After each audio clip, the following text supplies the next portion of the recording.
Who would have thought that Venom's favorite person was Mrs. Chen? He even learned Chinese just to make her happy. But when he found out that his favorite chocolate was sold out, Venom instantly became as upset as a little kid. Ever since he started living with Eddie, things hadn't exactly been easy for Venom. Whenever he wanted to eat someone's head, Eddie would stop him. Eddie even made strict house rules, so Venom had no choice but to settle for chocolate. But chocolate could never fill Venom's stomach. That left him frustrated and angry. You say I could eat bad guys. This again?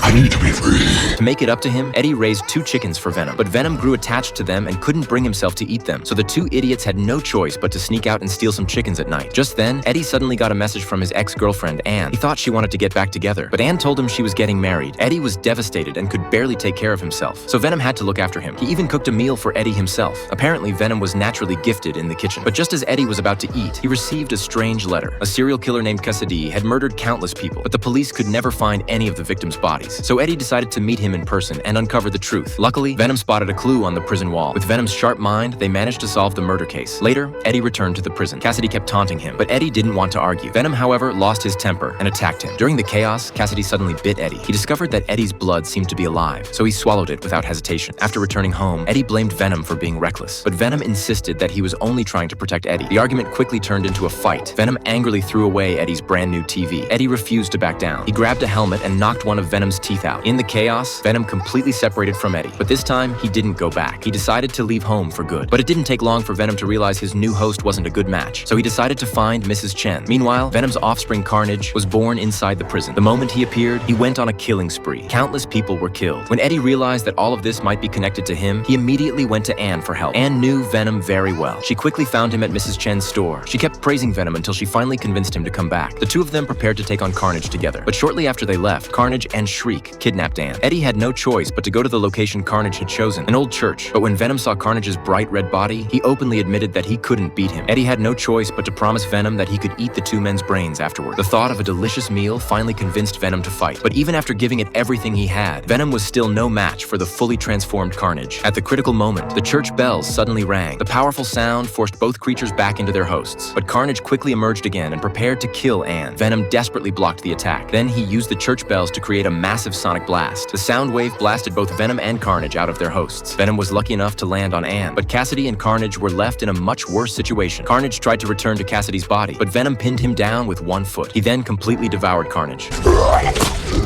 He did not taste good. After everything was over, Eddie took Venom to the beach for a vacation. But after a sudden wave of dizziness, they were somehow pulled into another universe. On the TV, a news report was playing about Spider-Man's identity being exposed. Looking at the young Spider-Man, Venom seemed to sense something.